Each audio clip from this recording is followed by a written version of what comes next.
everyone. Welcome to Switchblade Sisters Social Club, the true crime podcast where two friends exploit their worst fears for your entertainment. You're welcome.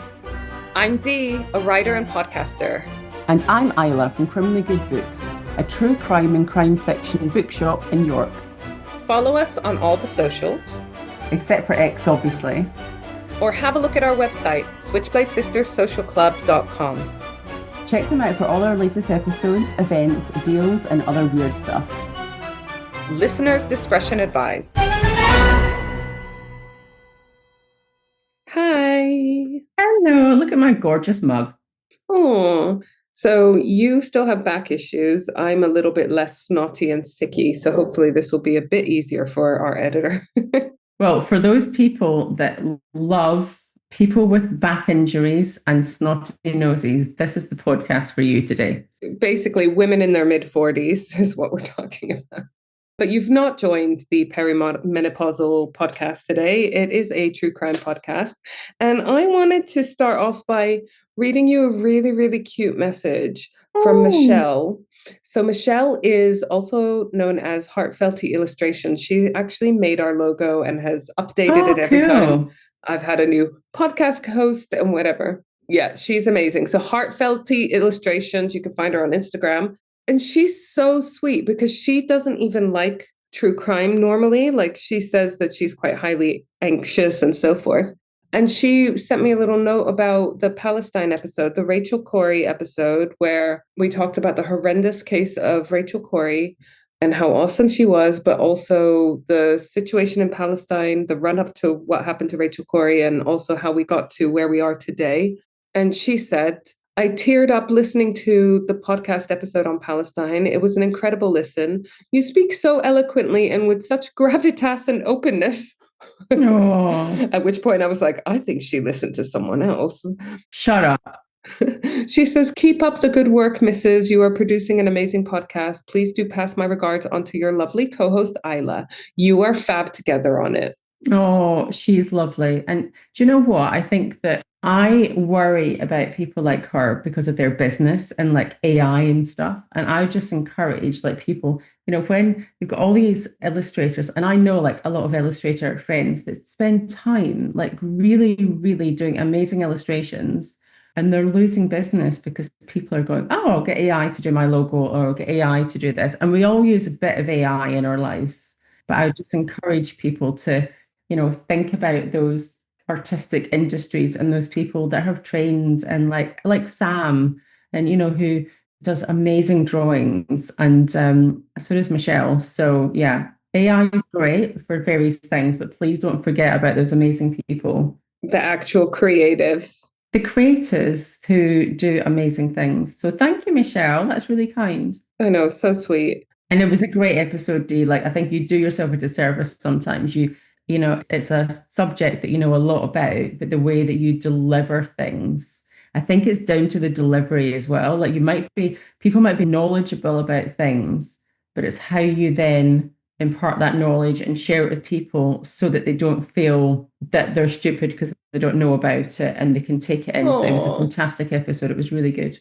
Well, I'm taking from it that it couldn't have been too bad if my own father only had 3 or 4 little comments, which he then couldn't really remember about it. So that's a win in an Arab household.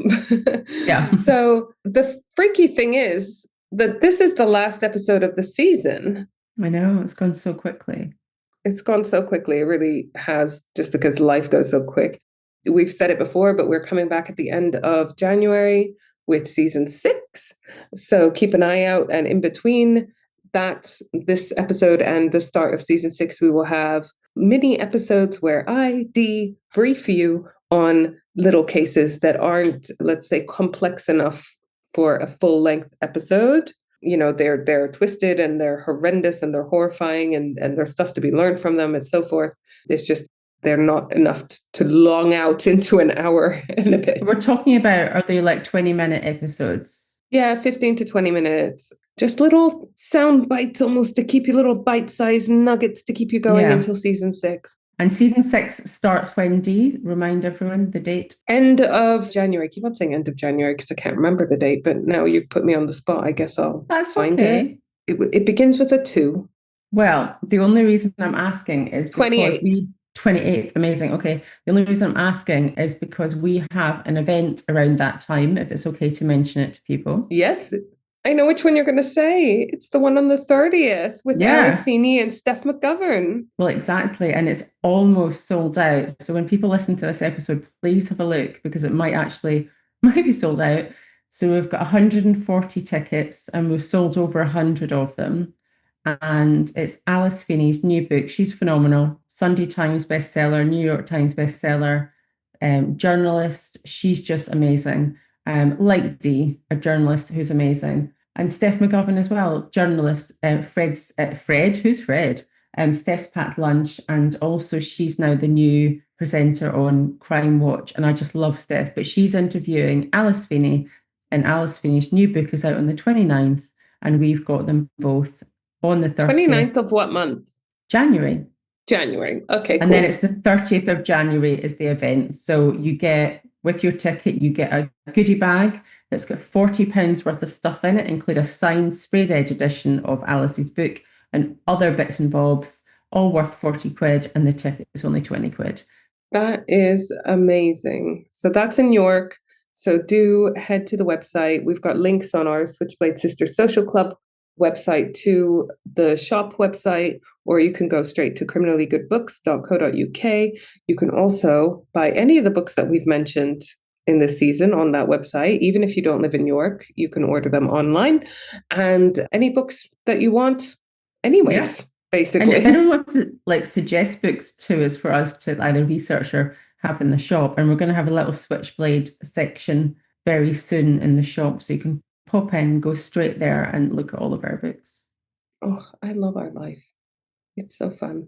This case is kind of, well, all of them are dedicated to you because I always have you in mind. And I always think when I'm doing my research, Isla's going to love this bit, But this one involves an author of a crime thriller. I think I might know. Do you? I might know. Okay, I'm going to give you clues. It's in Poland. Don't think, maybe. But give me another clue and then I'll tell you who I think it is. It involves a novel called Amok. Is it a female author? No. Okay, I don't know. Which case are you thinking of? So there was a lady, she's quite famous, and I can't remember her name right now because my brain's gone. It's all the meds. She is a famous novelist, but actually, before she became famous, she actually...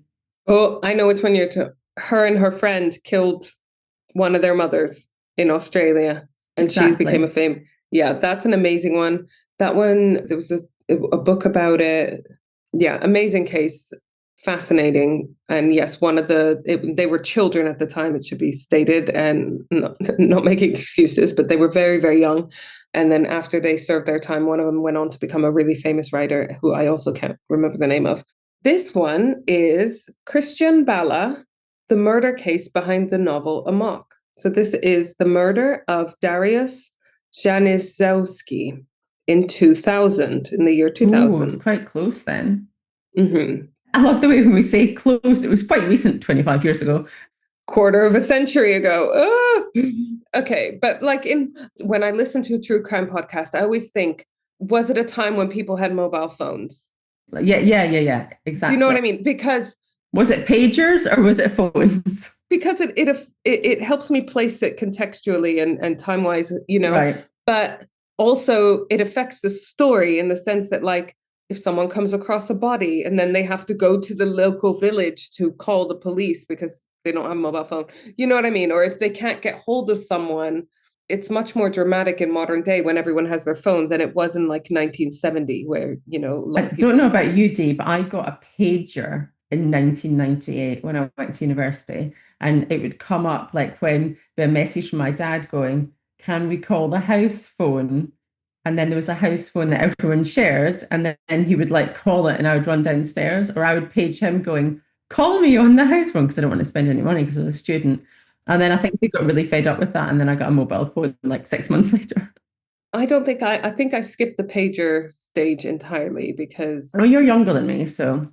Also, they were just fucking annoying, weren't they? No, they were. I remember dating a guy who had a pager and was like, sorry, I don't understand the point of this. But anyway, let me take you to a bleak December day in the year 2000.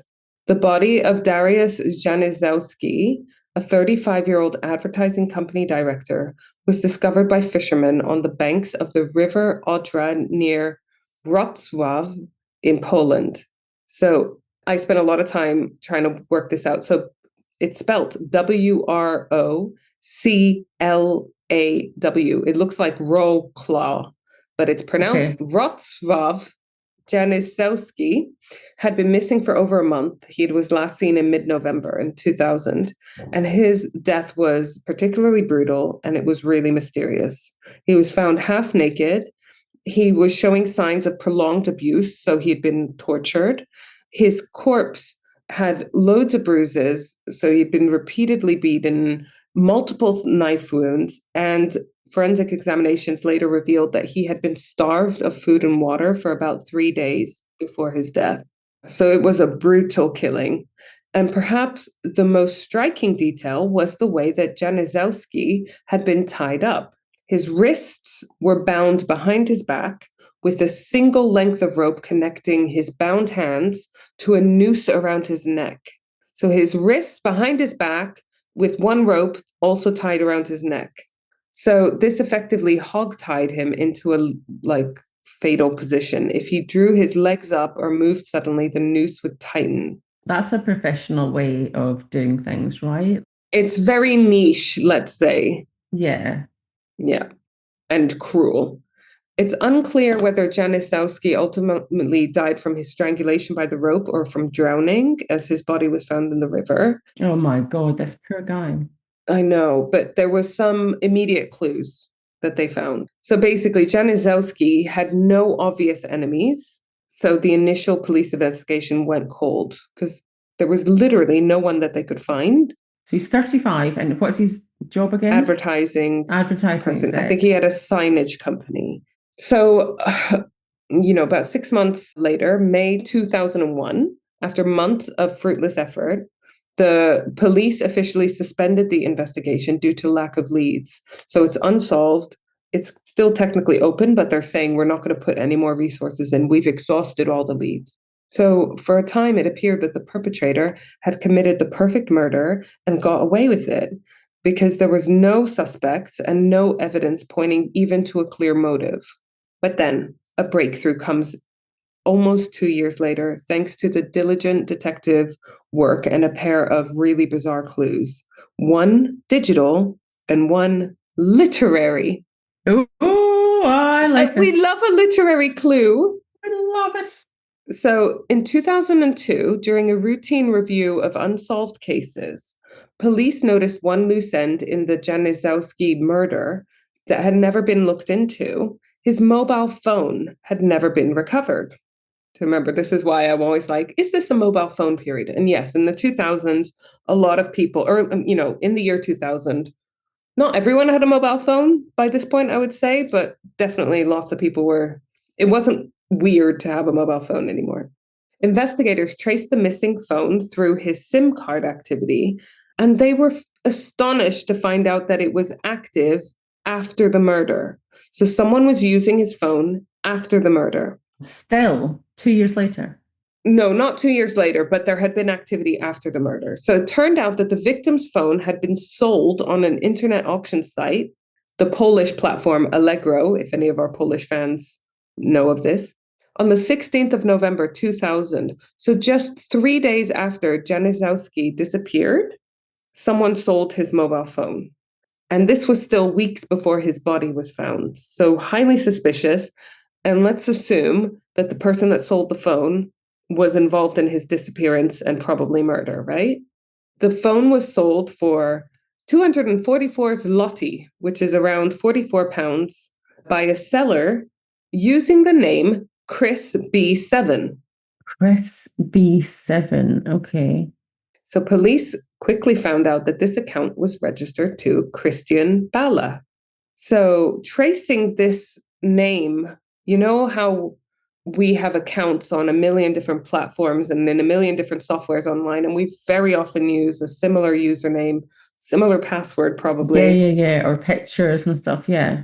Right? So his online name that he used was Crispy7 on this Allegro platform, and he used it on other platforms as well. And so now that they know that this is his like internet name, they managed to find a personal blog of Krystian Bala, which was essentially a collection of rambling writings, stories, blah, blah, blah, which is exactly what you think a blog is, right?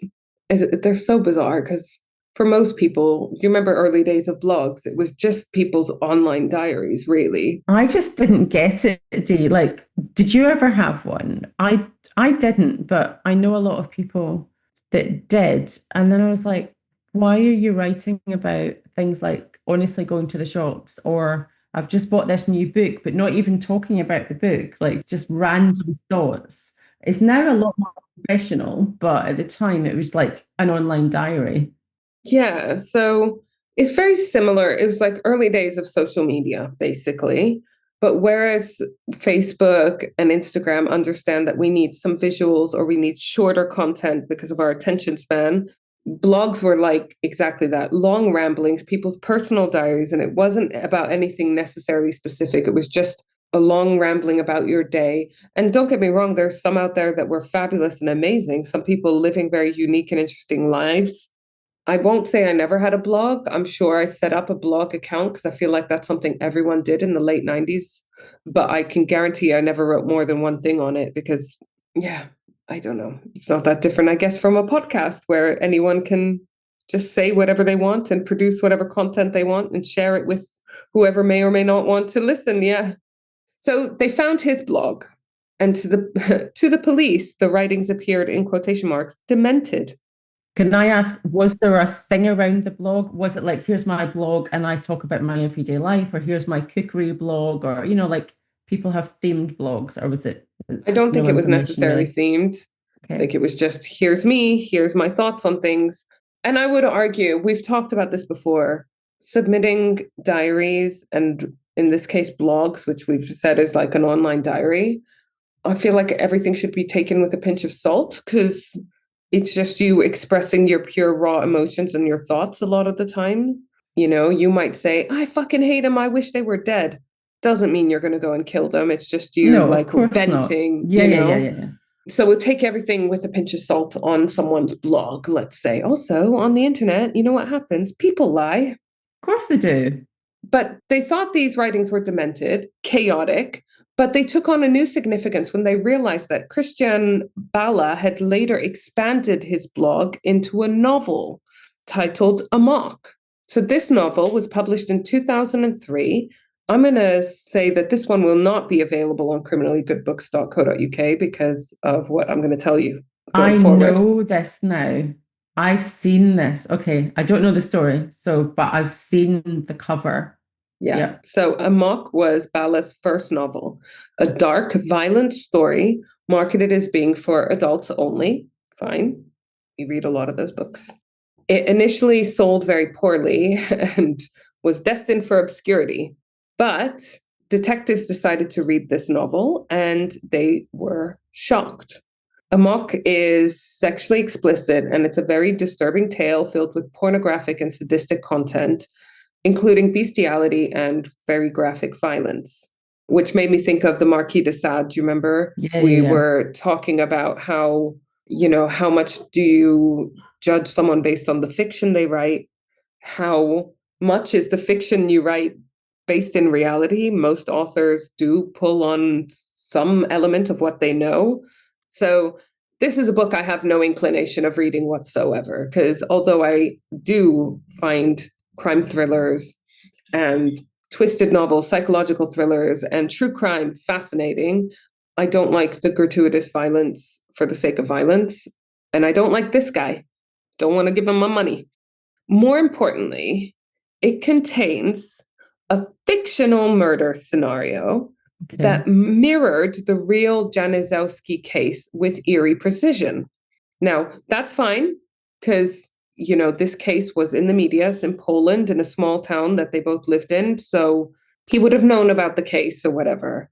But in Amok, a character named Mary is murdered in a highly specific way. She's bound with a cord in the same distinctive fashion as Janiszewski, hands tied behind the back and rope looped to the neck. and stabbed with a Japanese-made knife and left to die a gruesome death. The killer in the novel, the narrator who goes by Chris B., then sells the murder weapon on an online auction site. Allegro, the Polish eBay, I think is how we can best describe it. So these details immediately raised red flags. The rope binding method was an obscure aspect of the real crime known only to the investigators and the killer. Fucking idiot. You're a fucking idiot. Yeah, exactly. It was not reported in the press. So basically, it's not that much of a surprise that he might take inspiration from a local crime, that happened. He would have known about the crime or whatever, but he's revealed things that they have not released in the media. I don't know whether he wasn't aware of the fact that they hadn't made those certain details public, or whether he just thought like no police officer is ever going to read my book. Or, benefit of the doubt, is it such a small village or town where everyone knows everyone else, and police officers are married to someone's cousin and leaked out. So there's always that. But anyway. Or was he hoping on being able to use the defense? This is my novel. It's fiction. I made it up. You can't prosecute me because I made up a novel. You know what I mean? Also, though, what was triggering the police officers, like raising the red flags, was that the narrator went by Chris B., who is, it's his online name that he uses. Yeah. So Bala's book described this rope tying technique vividly. And again, he was using kind of his own name in the book. So it was very clear that there was a thin line between art and life and so forth. Okay, so Case Crush is Detective Wroblewski. Say that again. Our case crush is Detective Wroblewski, I'm going to say. Sorry, Poland. Apologies to Poland for my pronunciation. I'm trying. I just love it when we can't pronounce things and then we say it over and over again. But Wroblewski. Yeah, so he became the lead investigator on this cold case and ultimately solved it. He had to read the book Amok, which he said was really unpleasant work. He later described it as hardcore pornography and noted that it was very vulgar. But he pushed through because he suspected that the novel was a very thinly disguised diary or confession of Krystian Bala's crime. Other evidence surfaced as well. So in 2003, Poland's TV program similar to Crime Watch, as we mentioned earlier, that has Steph McGovern as a new host. So the Polish one is called 997, which I presume was their 911. Yeah, their emergency number at the time. So in 2003, 3 years after the murder, it featured the unsolved murder of Janiszewski and asked the public again for more information. The show's producers later noticed a spike in web traffic about the case coming from unusual locations. Because remember, this is Poland's Crime Watch. But all of a sudden, this one episode was getting loads of views from places like Singapore, South Korea, and Japan, which are also not places known for their Polish migration, So they thought it was peculiar enough to report to the police, which I thought was fascinating, that they look at those stats to see if there's anything unusual about the stats, right? Investigators determined that Krystian Bala was traveling to those exact locations on a scuba diving trip at the time of the broadcast, suggesting that he might have been obsessively watching this case from abroad. Also, if it's a local case, though, you can imagine that he would be watching it. So I think it's really interesting how they got to that point. And also, I can imagine a world where he innocently took inspiration from a local crime to base a book on. That's lots of writers will tell you that's exactly what they do. They see a headline that sparks a story, or historical fiction where people are literally taking real life events and writing fiction stories around them. And that if he had done that, if he used a case as inspiration for his novel, that he might be following it quite religiously. But again, remember, he had things in his novel that supposedly weren't public. And to be actively watching it, so much so that the show reports it to the police, this unusual activity, when you're on a scuba diving holiday. Is he watching it on repeat constantly everywhere he's going? He must have been, because I don't think they would have been oh, we had 3 views in Japan, let's call the police, So by 2005, they were accumulating all these clues, a lot of it circumstantial. The auction phone, which was tied to the Crispy account, the novel that had weird references that were suspicious, and also this weird internet activity, gave police reason enough to formally name Krystian Bala as a suspect in the murder. But after years abroad, Bala then returned to Poland, perhaps unaware that this cold case was reinvigorated and that he was being looked at. So let's go and have a little look at Krystian Bala now. I want to go into his background a bit and what his possible motive is, right? In the year 2000, when the murder occurred, Bala was 27 years old. He was highly educated, and lots of people described him as basically intelligent but troubled. He was a philosophy graduate. He had attended the University of Wrocław and was described by former professors and classmates as extremely bright, inquisitive, and enamored with complex theories of postmodernism and nihilism. Bala was particularly drawn to thinkers like Nietzsche, who was famous for beyond good and evil ideas, and Wittgenstein, and he entertained radical notions about truth being a construct of language. So he's really interested in thinking of like, what's good, what's bad, what's true, what's not true. Okay. Basically, he's going down the line of society, kind of, it's just a societal construct of what truth is, what good is, what evil is. And, I can do what I want because I'm going to use a different construct and claim it's philosophy when really I'm just a dick. Anyways, so he had a lot of academic gifts, but despite this, his personal life was very chaotic. He married his high school sweetheart, Stanislawa, who goes by Stasia. He married her in 1995, so 5 years before the murder, and they had a son in 1997. But the relationship deteriorated really quickly. Bala had a series of infidelities, which I'm sure he justified as, but how do you even know it's true? Or what is monogamy? I don't know. Oh, God. He says, Stasia, his ex, says the basic problem was women, indicating that he was just constantly unfaithful. Well, I don't think women are the problem. I think he's the problem. Yeah. No, she just meant that the problem was that he kept on going after other women. The marriage also was marred by domestic violence and jealousy. Yeah, it was reported in court that Bala was an aggressive drunk and had physically abused Stasia, and the family was placed on a police domestic violence watch list. There's in Poland, you have a blue card registry where people are put on the list if they're like high risk due to a bunch of incidents in the run up to their separation. In 1999, a year before the murder, Stasia finally separated from Bala and took their young son.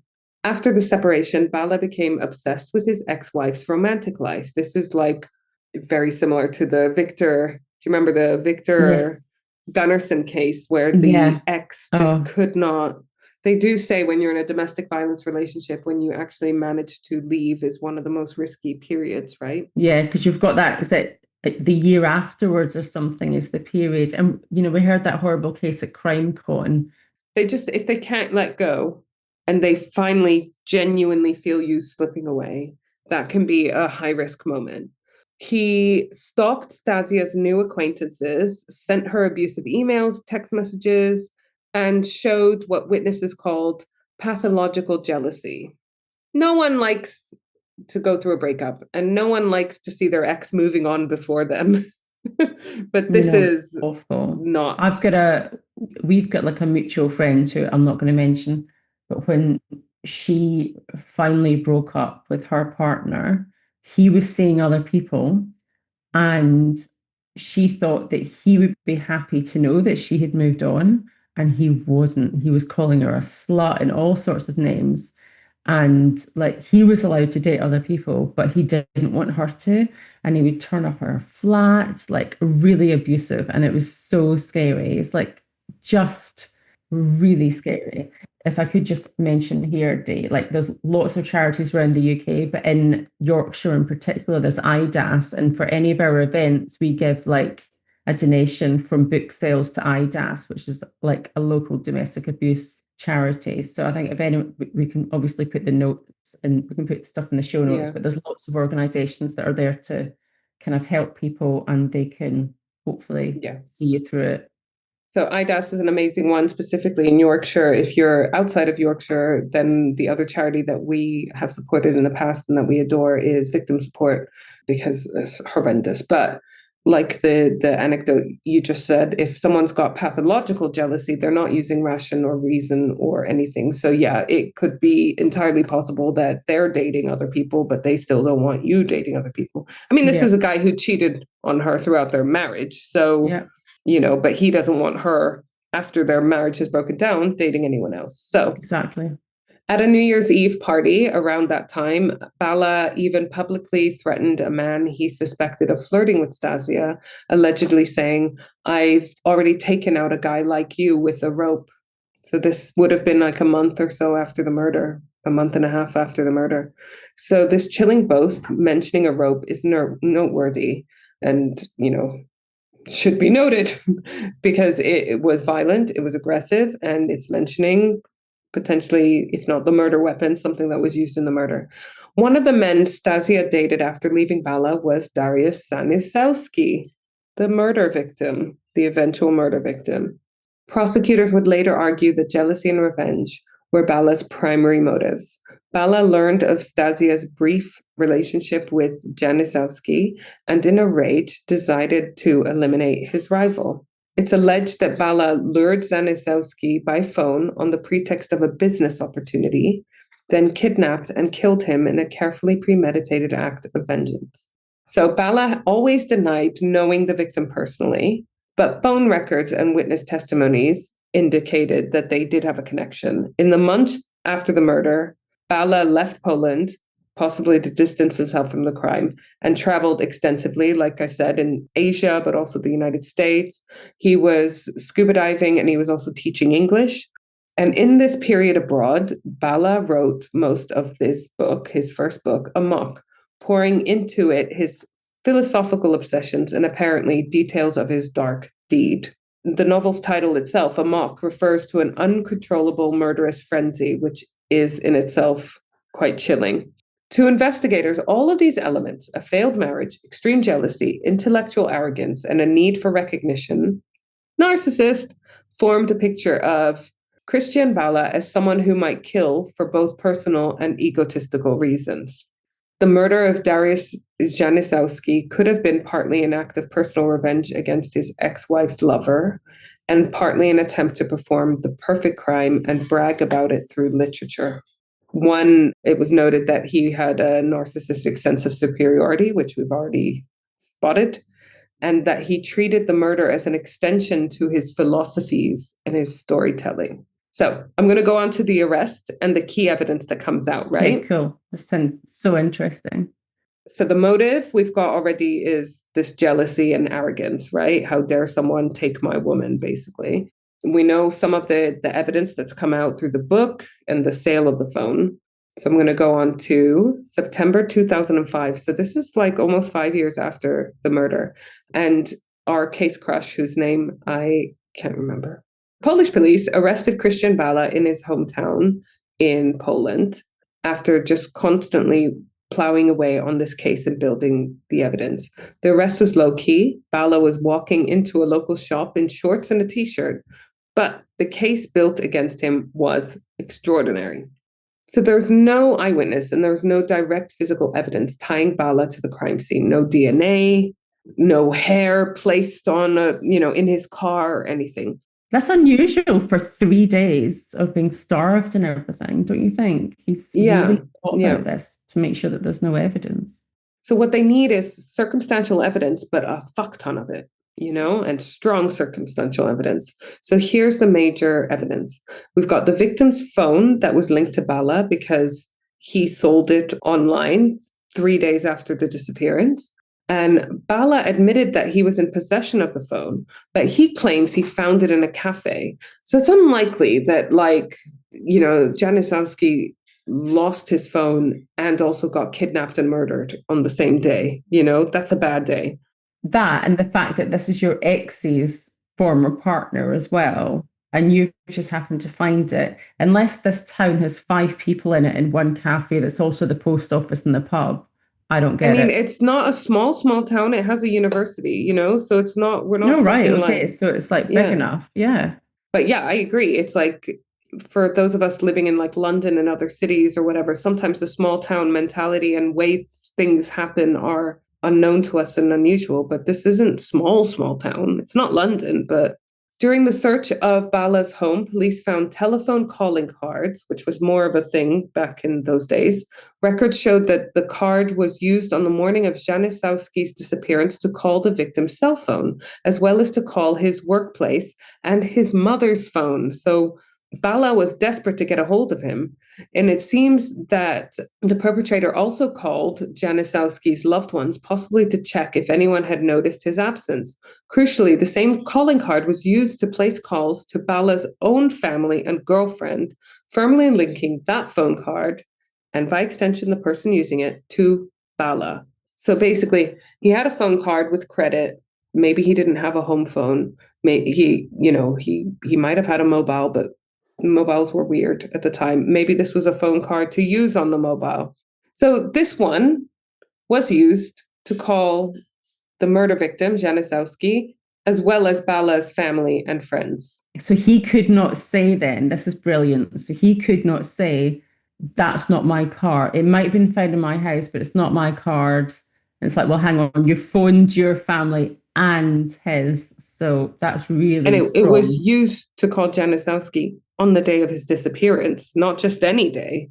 Because again, maybe he's the only signwriter in this small town. But Bala is saying, I had never had any contact with him. Now we're finding a phone card which shows that he's had contact with him on the day of his disappearance. I love this. Can I just say, Dee, this is so interesting because I can't imagine going into someone's property and being like, what do you look for? Because you're not going to go, I'm going to look for a phone card. It's like you're going through everything and it's deciding what is significant or maybe of interest. And that is something that I think is just quite, Fascinating. yeah, like I would never have thought about it, but I suppose it was obviously more of a thing then. Because we're not police officers. No, I know. I know. But I think that's so cool.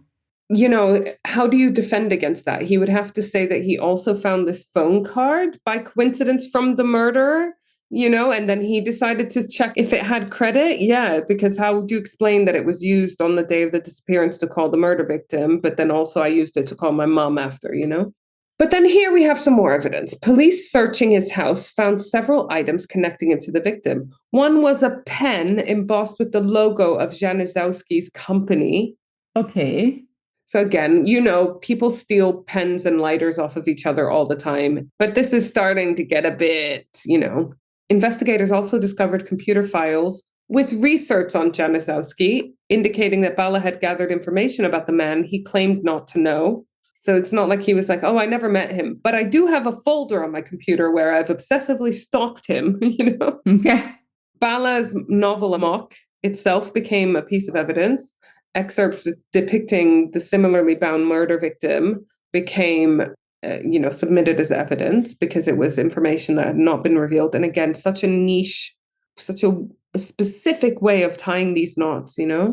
Additionally, Bala's earlier blog posts, which was like material that eventually became Amok, were reviewed to establish a timeline of when he began writing about a crime resembling the murder. And prosecution argued that the writings were effectively Bala's confession in code. Bala also had this international travel history that coincided with curious behavior, like checking the Polish crime TV website from abroad when the case was featured. So I wonder if there was like comments, people could leave comments on the website of this Crime Watch TV, and he was like constantly checking to see if anyone had posted any tips or whatever. Bala made a spontaneous confession, actually, during one interrogation. He blurted out that he was responsible for the murder, but then he retracted it immediately, claiming he was in a confused mental state at the time, and then refused to sign a confession. But investigators remembered it. Now, we know that there are cases of people falsely confessing if they're having mental health issues, if they've been interrogated for hours on end, and so forth. But I didn't see any reports of this. That's not to say it didn't happen. So together, these pieces paint a pretty damning picture, I think. Bala's lawyer emphasized that much of the evidence is circumstantial. For instance, having someone's phone is not the same as committing their murder. Agreed. But the cumulative weight of all of this circumstantial evidence is hard to explain away. There's one lingering question, and that's whether Bala had accomplices, because Janiszewski was a fairly large man. He was over 6'3", while Bala was significantly smaller. He was around 5'7". The judge later remarked that it was unlikely that Bala acted entirely alone in physically overpowering the victim, but no accomplice was ever officially identified or charged. Bala alone stood trial for the crime. Can I just say one thing? You could, I think, a way of overpowering someone that is bigger or larger than you is with a weapon. So if he had a gun, if he had something like that, has that come out or anything? Or yeah, we'll go into that, but it's terrifying to know that there's potentially someone else involved, like a little disciple. And yeah, he could have taken him by surprise. He could have hit him over the head, But then I presume that this judge who thinks that he had an accomplice would have taken all of that into consideration. Yeah.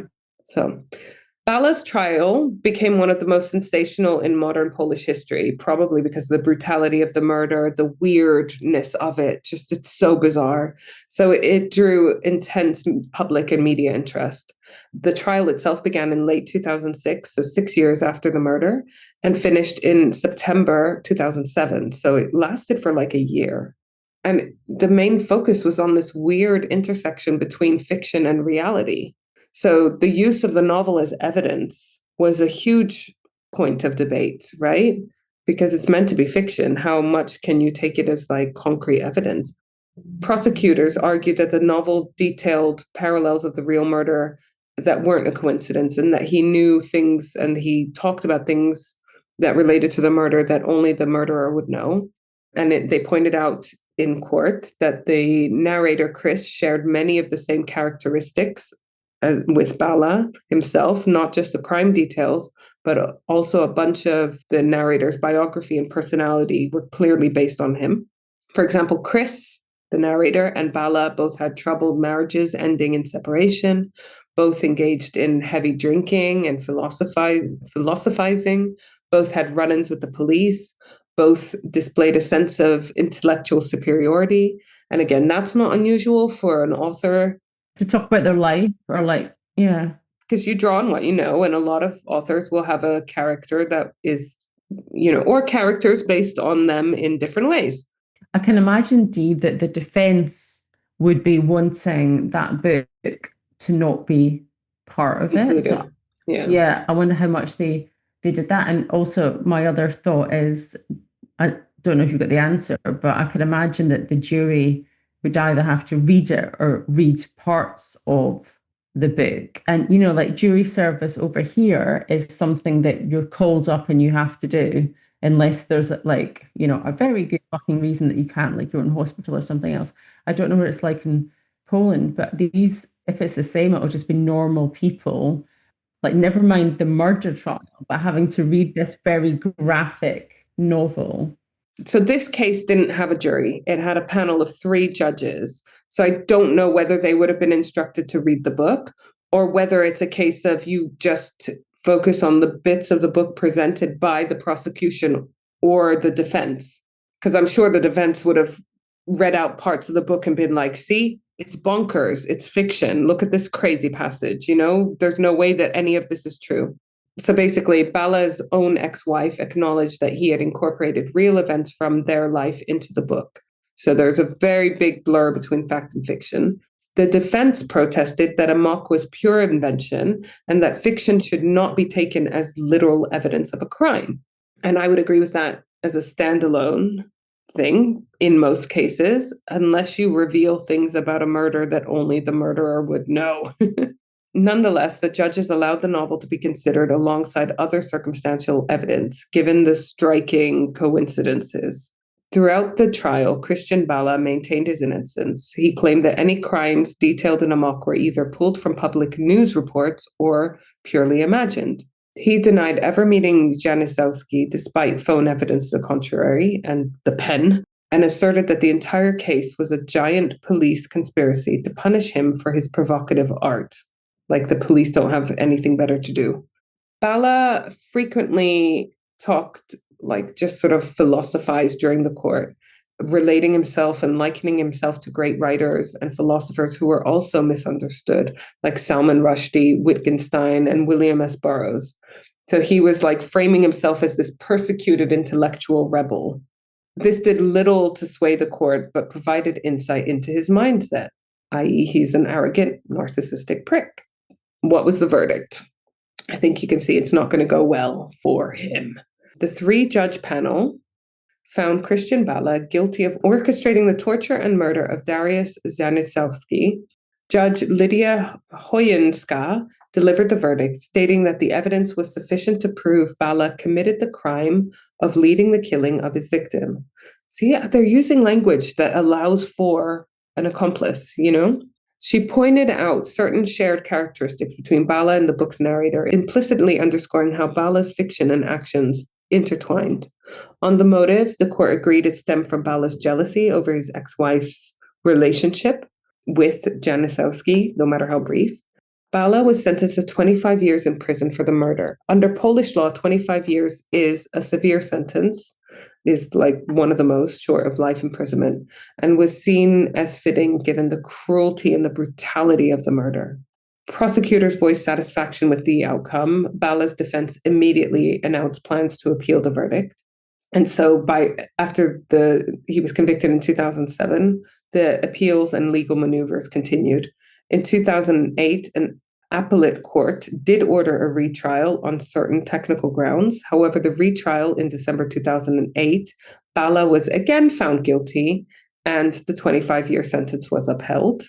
Bala's projected release, assuming no parole or sentence reduction, would be in the early 2030s. Yeah. One remarkable incident from the trial's end, when the judges announced Bala would be immediately taken back to the cell without a chance to speak to waiting reporters, Bala lost his temper in the courtroom. So he was like wanting his moment in front of the media. Oh, God. I mean, surely you have bigger concerns here. You're serving 25 years in prison, you know? I mean, I can imagine, like, if you were innocent and you'd be like, I want to talk about my innocence and whatever, but we know that this is a guy that likes his own ramblings and stuff. And the reason why this was so noted was because it was literally the only time he seemed to show real emotion during the entire trial. Because I feel like an innocent person would be showing emotion during their trial for murder. So let's have a little look at the psychological profile of Bala. Throughout the investigation and trial, experts and witnesses painted Krystian Bala as a man with a deeply narcissistic and disturbed psyche. 2 court-appointed psychologists evaluated Bala and found that while he was legally sane and highly intelligent, he definitely had pathological narcissistic personality and a complete lack of empathy for others. Of course. Which I think we can see that in everything I've read, right? Yeah. In their diagnosis, Bala exhibited an emotional disorder characterized by an extreme sense of superiority and an inability to tolerate criticism. So he had narcissism and grandiosity. Prosecutors argued Bala committed the murder in part to prove he could get away with it, and then literally wrote himself into the story. He had sadistic tendencies and control issues. So according to witness testimony and psychological reports, he had sadistic impulses and a need to dominate. He was called a control freak who derived pleasure from manipulating others. The crime itself, holding a man captive, starving him, torturing him for days, leads to a particularly cruel streak. He obviously had a whole lot of jealousy and rage issues, and he had a problem blurring fantasy and reality. An investigator noted that Krystian Bala is not a fantasist. Rather, he says something about himself that is a lie, but as soon as he says it, he starts to believe it's true. In other words, Bala would fabricate a story about his experiences or in his writing, and then operate as if those stories were reality. This concept was exemplified by his notion of mytho-creativity, where creating myths about himself was almost a sport. And then on top of that, he was attention-seeking. Can I just say something on that, Dee? I think that is really interesting. And for those people that have not met someone like this, you know, it can be really scary. So there's someone whose name I'm not going to mention, but we worked with someone, and this person it was almost like gaslighting you, but he would make things up that had happened that clearly hadn't happened. It most definitely hadn't happened. And then he would start talking about them in conversations, and I'd be like, that absolutely did not happen. But he spoke with such conviction that everyone else thought these things had happened. And he was really senior, and they absolutely hadn't happened. It was like, I was thinking, am I losing my mind? Like, these conversations did not happen. This did not happen. And he put himself in this position of like, I am amazing and this is what I've done. I'm like, that this did not happen at all. And even when you have cold, hard facts that these things didn't happen, no, you didn't fundraise that amount because that's not in our bank account. Or no, you couldn't have done this because I was there and it didn't happen like that. They say it with such authority, and it's really bizarre. Like you say, if you haven't met someone like this, it's hard to imagine. But they say things with such conviction. If they have any kind of authority in their role or their personality or the way they carry themselves or whatever, they play on that. And you're left questioning yourself. And then even if you question them, they gaslight you so much that you look like the crazy one. Yeah, they must be right. I must have misunderstood or whatever. I know. And then you end up apologizing in front of lots of people, and you're like, but I know I'm right. I know I'm right. But it's the scariest thing. Like, I remember being in a job thinking, I actually don't think I can continue in this way because I am constantly questioning myself because of this individual. Just to say it's not my current job. But it's the scariest. Because you're the most senior person at your job now. I know. Yeah, Yay! It's bizarre. If anyone's I gaslight myself. Yeah, I mean, we gaslight ourselves all the time. That's imposter syndrome, but that's another story. Yeah, so this guy was messed up, basically. I can't imagine being in his circle. I don't know if you found anything out in his friendships, if he even had any, but I can't imagine being around him as an individual and having normal conversations. But then again, someone like this can put on a facade, and if you're not with them 24/7, you see what they want you to say. And he was a philosophy student, so one of his circles, one of his networks would have been other philosophy students, where talking a lot about all of this stuff. He could have been talking in theories and hypotheses and so forth.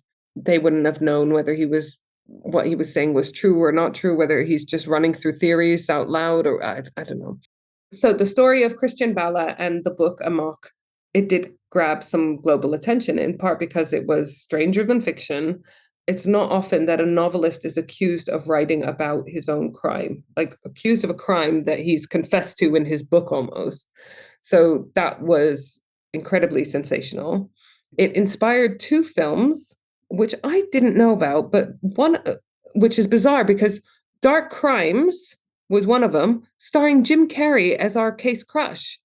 Oh. Officer Wroblewski. So we need to watch that. What's it called? Dark Crimes with Jim Carrey as our case crush. Okay. And then Amok in 2017 was a Polish feature film, which takes its title from the book, and it more directly tells the story of Bala's crime and his capture. So, ever the aspiring author, Bala has not given up on his writing. He's got lots of time to do it now in prison.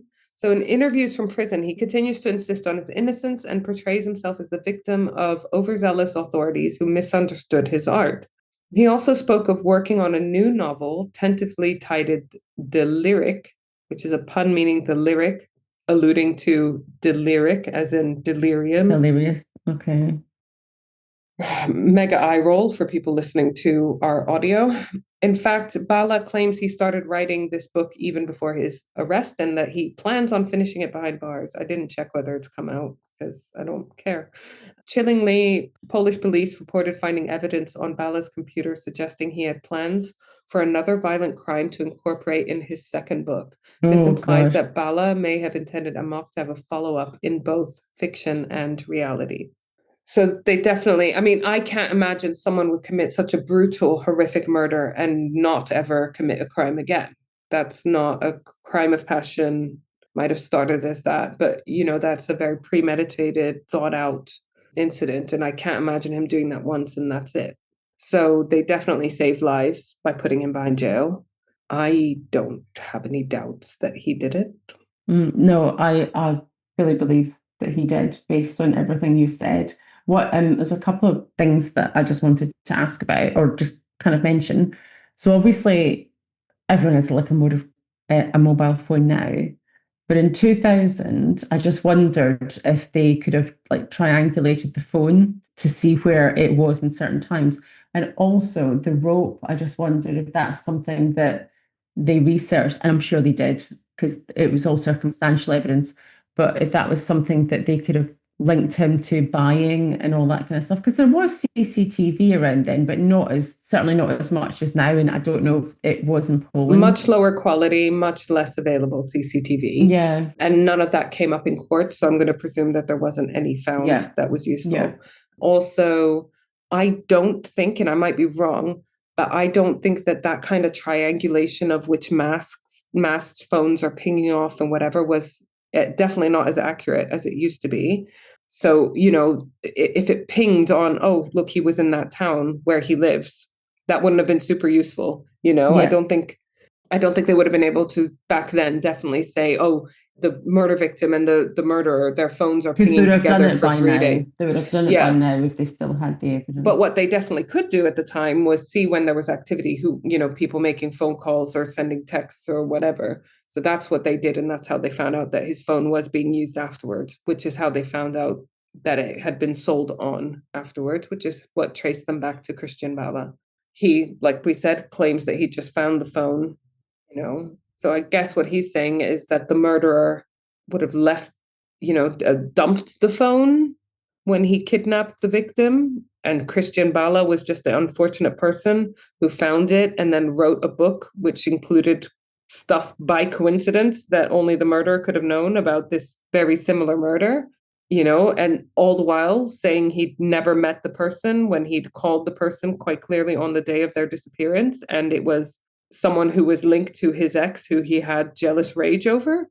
And how did he see, do we know how he found out that the ex had dated this guy? Was it because he maybe was like stalking her and saw him, or like word of mouth, or like, do we know? I think it was a mixture of stalking, hearing stories around town, because again, fairly small town. And you remember they were linked by a child. I was going to say that poor child. I mean, that child's in the 20s now. Yeah. The one thing I would say about that child is at least he's got an awesome mother, because that's Stasia. She's my girl crush of the case, because what she had to go through, how she managed to get out. And it's no easy thing to walk away from like an abuser, or like to, I know lots of people who have like done like midnight flits, who have planned things, or like who have left with like nothing. They've literally got like nappies and a couple of clothes, and they just walk away and they've got, nothing. And then let's not forget that someone she was having a relationship with gets murdered. Yeah, exactly. And she's going to feel guilt for that as well. It's not her fault, but, she's going to feel guilt. Up. Got some sources, The Guardian, Time Magazine, Reuters News, Reuters. Psychology Today had a really good article called Murder They Wrote by Catherine Ramsland, because it was a lot of different cases were mentioned where the line is crossed, let's say. And then there's a New Yorker article as well. So some of the writers are Elizabeth Day, Andrew Purvis, Catherine Ramsland, like I said, and David Gran, who'd all written on this case. I'm sure there's loads of other amazing sources on this case, but they were in Polish. Those were the details I could find in English, because my Polish is 0. I don't know how cold cases work necessarily. I know that the police don't have like masses of time and money in this country, so I don't know what it's like in Poland. But it's a case of, you've got junior officers and you're like, okay, we've got some time, let's work on some cold cases, or it's a cold case department or whatever. But regardless, whoever started that off and found that piece of first evidence, well done. I know, it was amazing. And like I said, we got to go and watch Dark Crimes with Jim Carrey as our case crush. Yeah. Well done. That was and really interesting. A really good one to end the season on.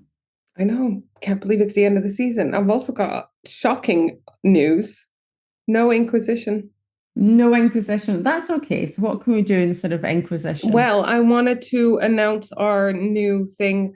I probably announced it already, but to confirm our new palette cleanser for season 6, based off of our fun, positive responses, mine mainly, and also our listeners, to your quiz in the Book Forger episode, and also to make reuse of the amazing graphics created by our editor Cutler, we decided that we're going to end every episode with a little quiz, just like a couple of questions that we're going to read out on the one of the themes mentioned in the episode. So like you did your episode on the Book Forger, so you asked me questions on bookmaking. So that's what we're going to have as our little palette cleanser at the end of every episode. So you can play along at home basically and see how many out of 5, let's say 5 questions. I think it's good. 5 is good. And then we can see if people, and even if you've listened to the episode, you still might not get the answers right because it'll be linked to. So for example, I talked about like, what's vellum made of? Like, I don't think we discussed that even. I didn't even discuss it in the episode. It was just linked to like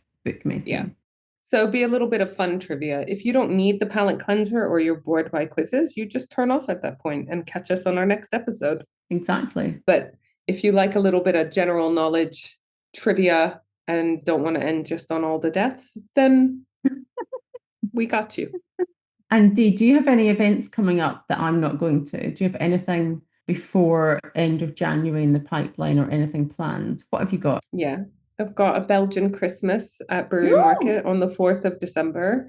Some of the posters would have been shared on our socials by now, I'm sure, by the time this episode. Yeah, it's going to be amazing. So as well as being half Palestinian, I'm half Belgian. So we're doing creepy Belgian traditions. We talked about this a bit already. Creepy Belgian traditions paired with Belgian and other beers, St. Nicholas festive related beers, and loads of snacks.